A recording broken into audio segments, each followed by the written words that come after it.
इस क्वेश्चन में कहा यह गया है कि A does half as much work as B in 3/4 of time।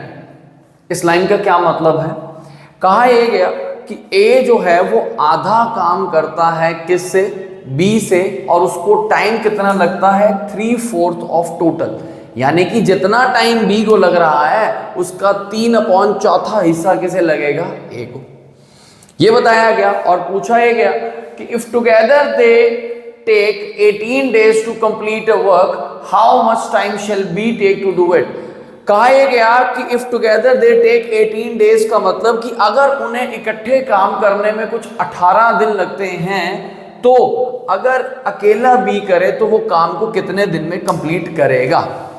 देखिए इंपॉर्टेंट है, अच्छा है, थोड़ा ट्रिकी है, समझते हैं कि कहां पर हम गलती करते हैं इस क्वेश्चन में। A does half as much work as B in 3/4 of time। ये पहली लाइन थोड़ी सी कंफ्यूजिंग रहती है कईयों के लिए, बट इसका मतलब ये है कि A जो है वो आधा काम करता है किससे?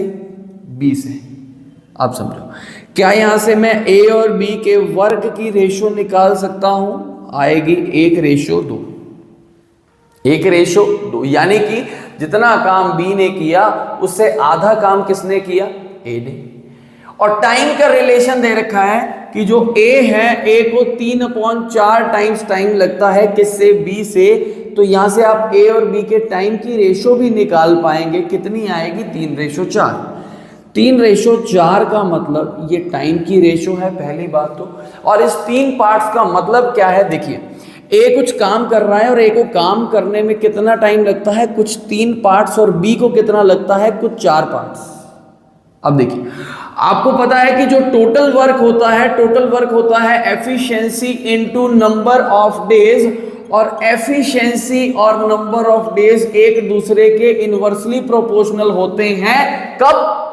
जब टोटल वर्क क्या होता है? सेम। बट इस क्वेश्चन में मसला क्या है कि यहाँ पे टोटल वर्क सेम नहीं है। जो काम B कर रहा है उससे डिफरेंट काम कौन कर रहा है? A। अगर ये 2 यूनिट करता है तो इसको कितना काम करना पड़ता है? इसको 1 ही यूनिट करना पड़ता है। अब पूछा यह गया है कि B अकेला काम को कितने दिन में करेगा? भाई 2 चीजें चाहिए। अगर हमने काम B से करवाना है तो पहली चीज जो मुझे चाहिए कि काम है कितना, जिसे मैं क्या कहता हूं? Total work. और दूसरे ना, मुझे काम B से लेना है तो B की क्या चाहिए? एफिशिएंसी। वो कैसे आएगी? यहां देखें, A अगर 1 यूनिट काम करता है तो B उतनी देर में कितने यूनिट काम कर देता है? 2। तो टाइम की रेशो इनकी 3:4 है, पर एफिशिएंसी और नंबर ऑफ डेज की रेशो ये आपस में इनवर्सली प्रोपोर्शनल है। पर कब? जब टोटल वर्क क्या है? सेम। तो यहां पे हमें टोटल वर्क सेम करना पड़ेगा। यहां पे 1:2 का मतलब A ने 1 पार्ट किया, B ने 2 पार्ट किया। अगर A भी 2 पार्ट काम करे, अगर A भी 2 पार्ट काम करे तो क्या उसको डबल टाइम लगेगा? तो बिल्कुल लगेगा। यहां से इनके टाइम की रेशो आ गई है 6:4, जिसे काट के आप क्या लिख सकते हैं? 3:2। अब काम सेम है, टाइम की रेशो 3:2 है, तो एफिशिएंसी की रेशो क्या आएगी? 2:3। यानी कि A यूनिट टाइम में कुछ 2 यूनिट्स काम करता है और B कितना करता है? कुछ 3 यूनिट्स। ये आ गई इन दोनों की एफिशिएंसी की रेशो।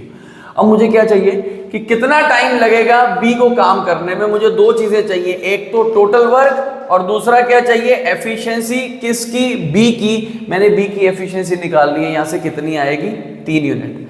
अब निकालना है टोटल वर्क। टोटल वर्क कहां से आएगा? उसने कहा कि अगर ये इकट्ठे काम करें, if work together they take 18 days, उनको कितने दिन लगते हैं? 18 दिन। अगर A और B इकट्ठे काम करें तो A हर रोज 2 करता है और B हर रोज 3 करता है, तो ये मिला के हर रोज 5 यूनिट काम करेंगे, और इनको काम कंप्लीट करने में कुछ 18 दिन लगते हैं। इट मींस टोटल वर्क कितना हो गया? कुछ 90 यूनिट्स। कितने यूनिट्स हुआ? 90 यूनिट्स क्या हुआ? Total work. बट हमने ये टोटल वर्क करवाना किससे है? हमने करवाना है B से। तो B की एफिशिएंसी से इसे क्या कर देंगे? डिवाइड। B की एफिशिएंसी है 3 यूनिट। कितने दिन लगेंगे भाई? 30 दिन लगेंगे। काम क्या हो जाएगा? कंप्लीट करेगा कौन? अकेला B। तो ये है क्वेश्चन जिसमें टोटल वर्क जो दिया गया है वो यहाँ पे सेम नहीं है। टोटल वर्क पहले सेम करोगे, फिर नंबर ऑफ डेज यानी कि टाइम और एफिशिएंसी का रिलेशन आएगा, वहां से टोटल वर्क आएगा, टोटल वर्क को एफिशिएंसी से डिवाइड करोगे, फिर जाके आपके पास क्या आएगा आंसर। इंपॉर्टेंट क्वेश्चन है, इसे नोट कर लेना, अगर नहीं समझ आई हो तो दोबारा देख लेना, समझ आ जाएगी। पेपर में मिल सकता है ये क्वेश्चन। आज के क्वेश्चन यही, और क्वेश्चंस लाते रहेंगे। बढ़िया लगे तो लाइक कर देना, चैनल को सब्सक्राइब कर देना। Thank you.